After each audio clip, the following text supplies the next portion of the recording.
To si ukážeme o chvíľku na príklade z projektov.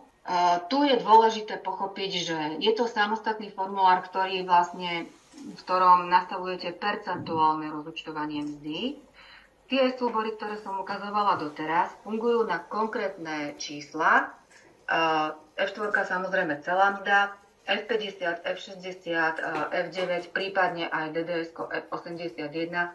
Tam zadávate konkrétne sumy a rozúčtovajú sa presne tieto sumy tak, ako sú vyplatené.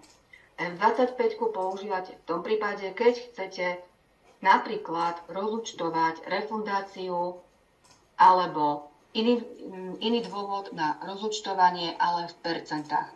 A tento súbor teda nám slúži na to, že či už tu mám refundáciu, alebo by som tu mala nejakú inú činnosť, že to mám z mimorozpočtových grantov, alebo z ostatných zdrojov, alebo napríklad rozvojové projekty a podobne, tak zadám buď pracovisko, alebo tú činnosť, alebo v tom súkromnom sektore sa skôr používajú zákazky. A dôležité je teda, že tam sa rozúčtováva to percento.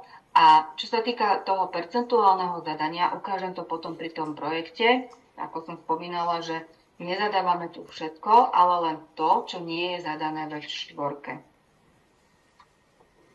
Teraz najnovšie sú to väčšinou asistenti učiteľa, ale cez tie projekty, takéto rôzne POP a rôzne iné projekty, väčšinou rozúčtovávate na viac ako jeden zdroj, že nie len 1%, že časť mzdy ostáva financovaná z vašich zdrojov a nejaká percentuálna časť mzdy ide z projektu. To je tá jednoduché rozúčtovanie, ktoré som ukazovala pred malou chvíľočkou v E25. Ale keď máte tie komplikovanejšie projekty, kde vám pošlú takúto tabuľku napríklad a chcú to rozúčtovať takýmto spôsobom, tento zdroj v prvom stĺpci, to už je tá komplikovanejšia časť, rozúčtovávať na tie percentá, tak musíme mať ten číselník vyplnený. Čiže tu máme činnosť pre účtovníctvo finančný zdroj. To je tá položka, ktorú som doteraz spomínala, že v nej si potom vyberáme konkrétnu hodnotu. Poradové číslo je nepodstatné.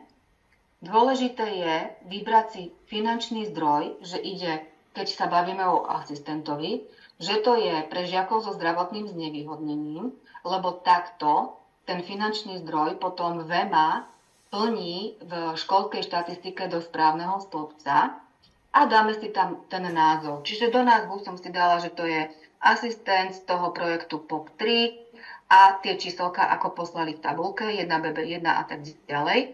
Aj s poznámkou pre seba v názve, že čo je z Európskeho sociálneho fondu a čo je zo štátneho rozpočtu z ministerstva školstva.